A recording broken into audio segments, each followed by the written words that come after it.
ഇതൊക്കെ കഴിഞ്ഞിട്ട് വേണം വയറൊക്കെ ഒന്ന് കുറയ്ക്കാൻ. അവര് വയറ് കുറയ്ക്കണോ ഏറ്റവും പുറകെ നടന്നിട്ട് പറയുക ഇങ്ങനെ നടക്കുന്നത് നടക്കണ്ടത്. നല്ലതാ നടക്കുന്നത്. കൊളസ്ട്രോള് പ്രഷറിന് എല്ലാം നല്ലതാ. നടന്നാ പ്രഷർ, നടന്നില്ലേ പ്രഷർ. നടന്നില്ലല്ലോ ഇപ്പൊ പ്രഷർ.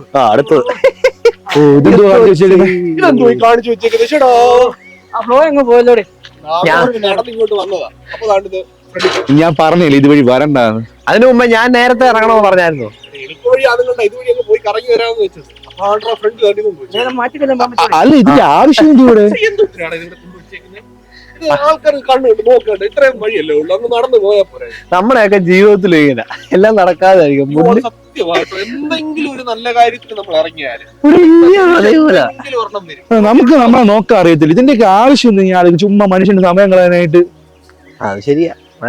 തിരിച്ചു പോകാൻ പറ്റുമോ? ഇനി അങ്ങോട്ട് പോകണം. ശരിയാ, എങ്ങോട്ട് പോകും? തിരിച്ചു പോകണോ അതോ ഇനി മുമ്പോട്ട് പോകും? സമയമായി കേട്ടോ. പോണം. ഒന്നാമത് ലേറ്റ് ആയിട്ട് ഇറങ്ങിയത്. ഇതാരാ? ഡിലുലു.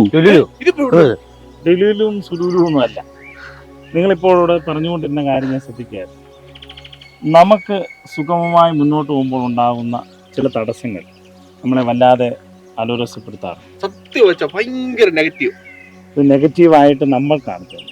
ഇതിനൊരു ഏത് പ്രതികൂലങ്ങൾക്ക് പിന്നിലും ദൈവത്തിൻ്റെ ഒരു കൃപയും അനുകൂലതയും അത് തിരിച്ചറിയാൻ കഴിയാം. ഇത് എന്തിനാ വെച്ചിരിക്കുന്നത് നമുക്കറിയാം. ഇവിടെ നിന്ന് ട്രെയിനുകൾ കീറിപ്പാഞ്ഞു പോകുമ്പോൾ അശ്രദ്ധമായി വരുന്ന ജനങ്ങളെ സംരക്ഷിക്കുന്നതിനും സുരക്ഷിതം നടത്തുന്നതാണ്. ഇപ്പോൾ ഒരാൾ പറഞ്ഞു നമുക്ക് കണ്ണൊക്കെ ഇല്ലേ ഇതൊക്കെ രക്ഷപ്പെടാതെ. പക്ഷെ എന്തുമാത്രം ആളുകൾ മരണപ്പെട്ടിട്ടുണ്ട്, എന്തുമാത്രം വാഹനങ്ങൾ കൊടുക്കപ്പെട്ടിട്ടുണ്ട്. അതൊരിക്കലും ഉണ്ടാകരുത് എന്നുള്ള ഗവൺമെൻറ്റിൻ്റെ അല്ലെങ്കിൽ അധികാരികളുടെ ഏറ്റവും വലിയ ഒരു തീരുമാനത്തിൻ്റെ ഫലമാണ് ഇങ്ങനെയുള്ള ലെവൽ ക്രോസുകളും സൈൻ ബോർഡുകളും ഒക്കെ സിഗ്നൽസൊക്കെ. അപ്പോൾ ക്രമമില്ലാതെ പോകുന്ന ലൈഫിനെ കുറെ കൂടെ ക്രമപ്പെടുത്തുന്നതിനാണ് ഇങ്ങനെയുള്ള സംവിധാനങ്ങൾ. അപ്പൊ നമുക്ക് വേണ്ടിയാണല്ലേ ഇത്? നമ്മുടെ രക്ഷയ്ക്ക് വേണ്ടിയാണ്.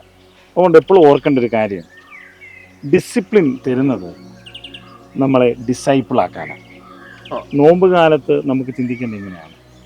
നമുക്കുണ്ടാകുന്ന പ്രതികൂലങ്ങൾ, നമുക്കുണ്ടാകുന്ന ചില ബാരിയേഴ്സ് ഒക്കെ നമ്മളെ കുറേ കൂടെ ഡിസിപ്ലിനാക്കാൻ വേണ്ടി. ആ ഡിസിപ്ലിനാണ് ഡിസൈപ്പിളാക്കാനുള്ള ഏറ്റവും പ്രധാനപ്പെട്ടത്. അതുകൊണ്ട് പ്രതികൂലങ്ങളിൽ അനുകൂലമായിട്ടുള്ള കൃപയെക്കുറിച്ച് കാണാൻ സാധിക്കും.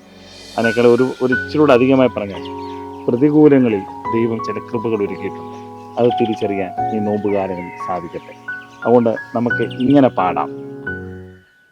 പ്രതികൂലങ്ങൾ അനവധി വന്നാലും അനുകൂലമെനിക്കവരെന്നാളും തവ ജീവനെ തന്നവനിനിമേലും കൃപയാൽ നടത്തുമെന്നേ. തവ ജീവനെ തന്നവനിനിമേലും കൃപയാൽ നടത്തുമെന്നേ.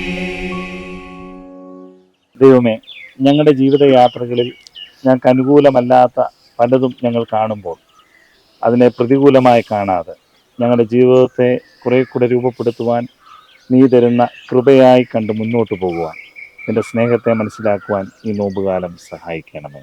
ആമേൻ.